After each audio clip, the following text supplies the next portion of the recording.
حضرت عبداللہ المزنی رضی اللہ تعالیٰ عنہ۔ کچھ لوگوں کی نا زندگی بڑی مختصر ہوتی ہے، لیکن جتنے زندگی میں لمحات ہوتے ہیں نا، ایک ایک لفظ بڑا قیمتی ہوتا ہے، شب و روز میں ایک ایک جملہ بڑا قیمتی ہوتا ہے۔ مختصر سی میری کہانی ہے، پر جو بھی ہے آپ کی مہربانی ہے۔ فرماتے ہیں کہ میرے والد بچپن میں انتقال کر گئے، مجھے چچا نے پالا تھا، اللہ نے میرے اوپر رحم کیا اور میں رسول اللہ کا غلام بن گیا۔ چچا اسلام کا بڑا دشمن تھا، وہ مجھے نبی پاک صلی اللہ علیہ وسلم کا نام سننا معاذ اللہ جلال میں آ جاتا تھا سنتے ہی، لیکن مجھ سے رہا نہیں جاتا تھا۔ اب میں کیا کروں؟ میرا روز دل کرتا تھا مدینے جانے کو، روز۔ میری ماں میرے درد سے آشنا تھی۔ ایک دن میں تڑپ اٹھا، میں نے کہا اماں مجھے پتا ہے تو نے میری خاطر نکاح نہیں کیا، لیکن اماں میرا اب دل نہیں لگتا، چچا جانے نہیں دیتا۔ اماں کہنے لگی بیٹے جا، میری طرف سے اجازت ہے۔ کہتے ہیں میں جا کے چچا کے سامنے کھڑا ہوا، چچا میں نے جانا ہے۔ کہاں؟ پتہ اسے تھا مسلمان ہے۔ کہاں جائے گا؟ میں نے کہا مجھے مدینے جانا ہے۔ کہتے ہیں وہ تو آگ بگولا ہو گیا، کہنے لگا تیرے پاس جو کچھ ہے سارا میرا دیا ہوا ہے۔ تو میں نے کہا چچا رکھ لے۔ کہا جیبوں میں جو ہے وہ بھی نکال دے۔ کہتے میں نے رکھ دیا۔ پھر جلال میں کہنے لگا یہ جو تو نے کپڑے پہنے یہ بھی میرے ہیں۔ حضرت عبداللہ المزنی کہتے ہیں میں نے وہ کپڑے بھی اتار کے دے دیے، میرا وجود ننگا ہو گیا۔ تینوں لب دیاں آپ گواچے، سانو اپنی خبر نہ کوئی، ساتھوں پارے ککھ گلیاں دے، ککھ گلیاں دے۔ سانو آخ دے لوگ شدائی، کیونکہ اسی ننگ نموس دا ساڑ کے چولا، گل پہنے تاج گدائی، آزم اپنا آپ گوایا ہے تا یار نے چاتی پائی۔ فرمانے لگے میں اماں کے پاس گیا اور جا کے کہا اماں پہلے بھی تو میں ایک دن ننگا پیدا ہوا تھا، تو نے کپڑے دیے، پھر ننگا ہو گیا ہوں، کپڑے دے۔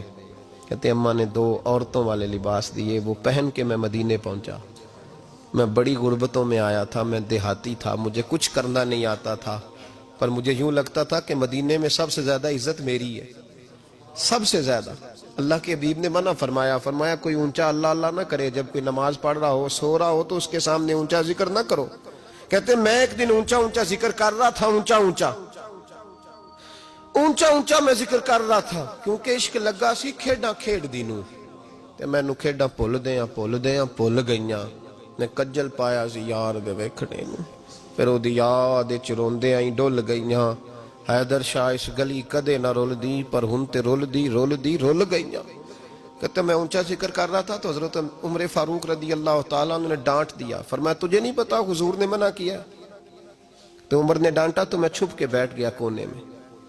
حضور آئے نا نماز پڑھانے تو محبوب نے پتہ کیا وہ عبداللہ کدھر ہے؟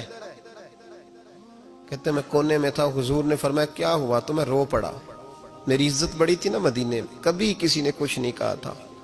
نبی کریم نے فرمایا کیا ہوا؟ عرض کی حضور کچھ نہیں۔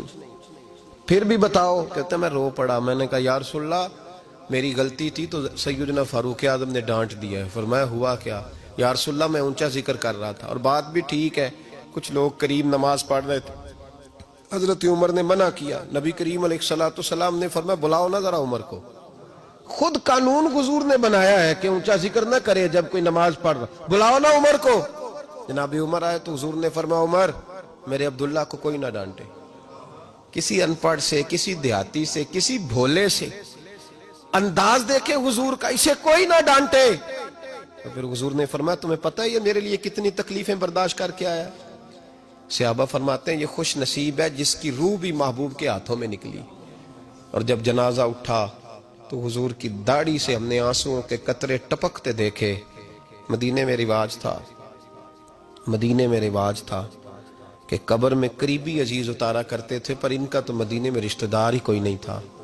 حضرت عمر فاروق اور جناب ابو بکر صدیق کہنے لگے ہم قبر میں اتارتے۔ جب ان دونوں نے اٹھایا قبر میں گئے تو کہتے ہیں کمال دیکھو اللہ کے رسول ہم دونوں سے پہلے قبر میں اتر گئے، اور حضور نے یا البدایہ والنہایہ میں موجود ہے کہا مجھے دو میں قبر میں اتارتا ہوں۔ کہتے ہیں حضور نے تنہا پکڑا، تنہا قبر میں اتارا، پسے مردن فرشتوں نے جو تلاشی لی تو کیا نکلا؟ فقط ایک دل کے گوشے سے خیال مصطفیٰ نکلا۔ نبی کریم علیہ السلام نے قبر میں رکھا اور ساتھ فرمایا اے اللہ